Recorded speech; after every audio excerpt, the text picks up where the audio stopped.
Bad guys. Soft work.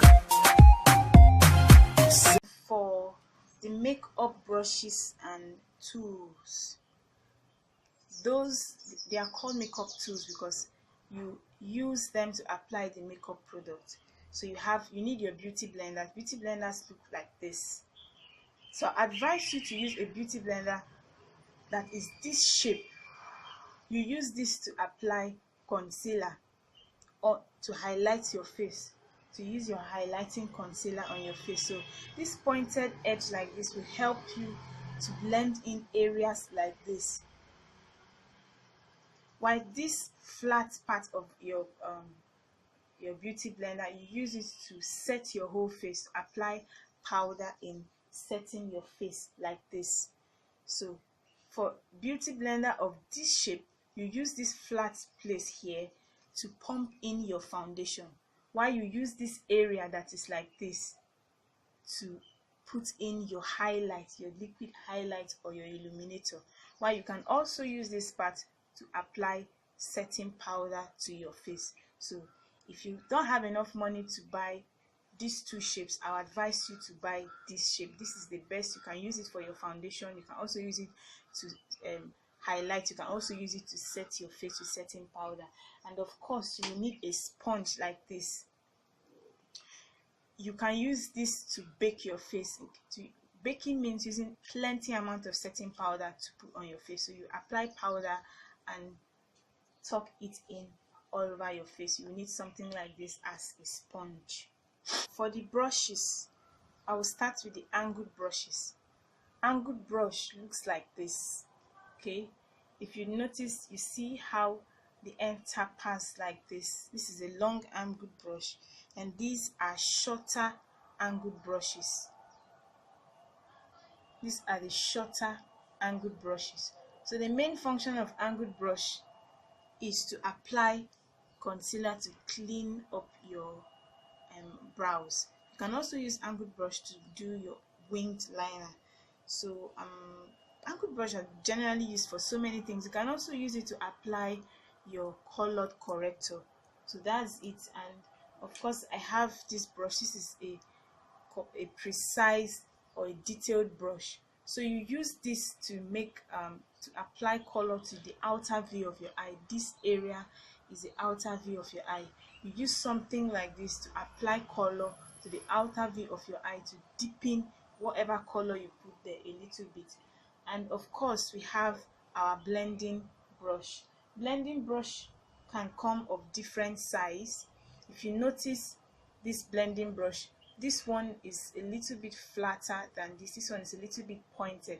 So these are both blending brushes. You use this to apply color to your crease. Your crease is this area here between your brow bone and your eyelid. So use it to apply color to your crease. You hold it from the tip like this to apply color to your crease lightly.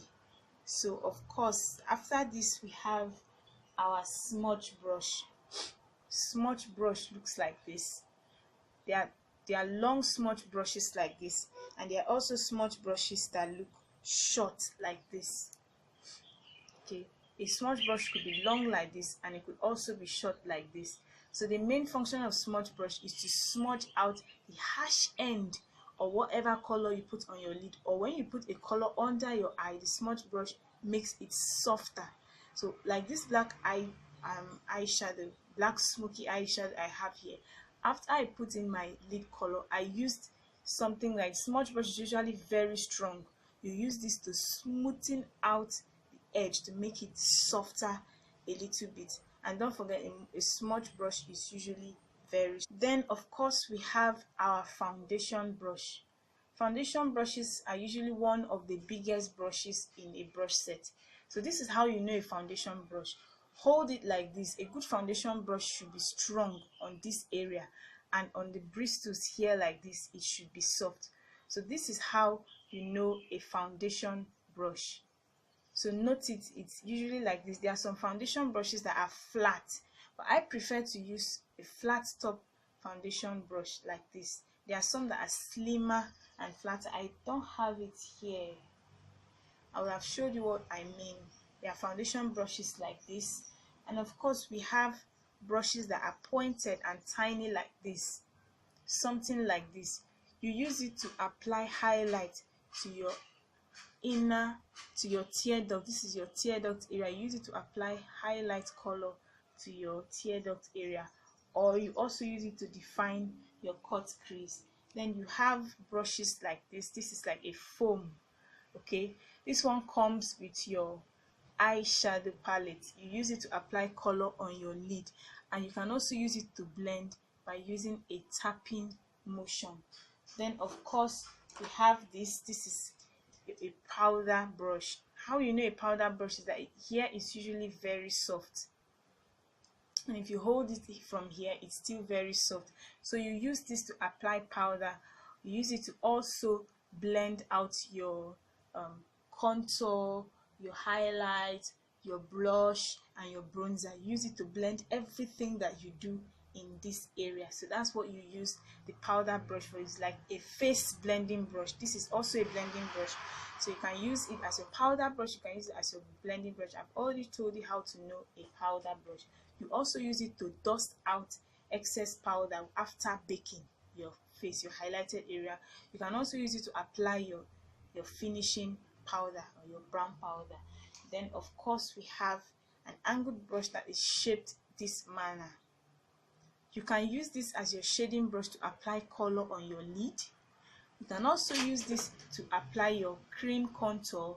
You can also use it to apply your cream or concealer highlight.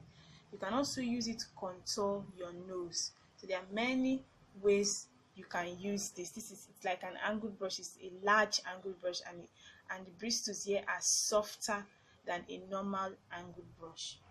Then of course we have a fan brush. Something like this is a fan brush.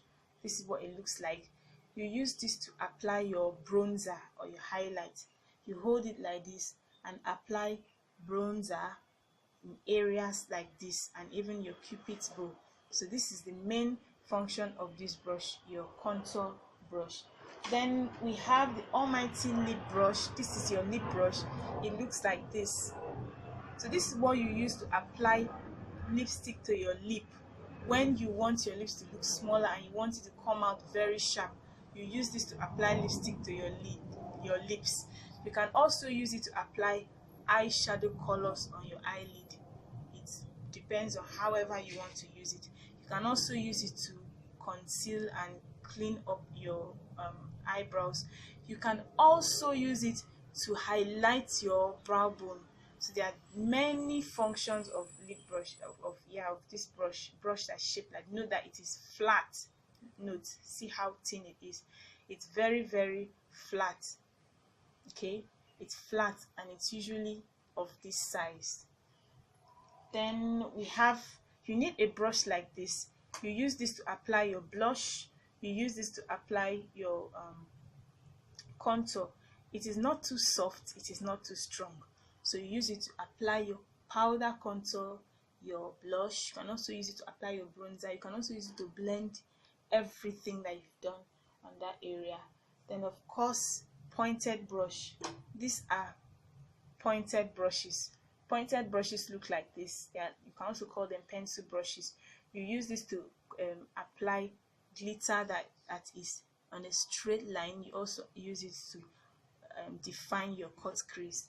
Then finally we have mascara wand or spoolie or brow brush. So this is what it looks like. You use it to make your brows to come all in one size. You can also use it to blend out your eyebrows from where you put your eyebrow products to where you did not shade on your brow. You can also use it to comb your mascara. That's why it's called a mascara wand. So those are basically what you need in your brush set, and of course your makeup tool.